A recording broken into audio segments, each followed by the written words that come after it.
who is going to win? We're at end of August now. Election will be either late October, more likely early November.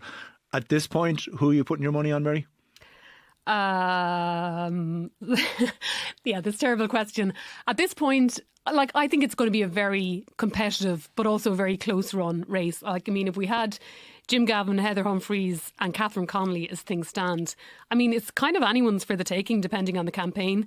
But I think Fianna Fáil and Fine Gael could probably help each other out, the parties of government, and I could see one of the candidates from either of those parties getting ahead with the help of the other preference. That's my way of avoiding Civil War parties coalescing again. Yeah.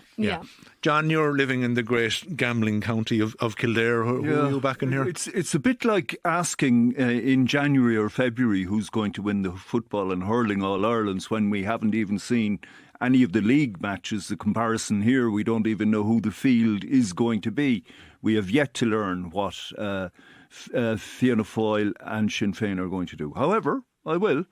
At time of speaking and with caveats, I go with Mary Regan's two big parties, two parties of government, being able to scramble it over the line.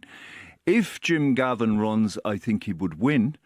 But failing that, I think Heather Humphreys will be very hard to beat. And I would say Heather Humphreys at this point. Okay.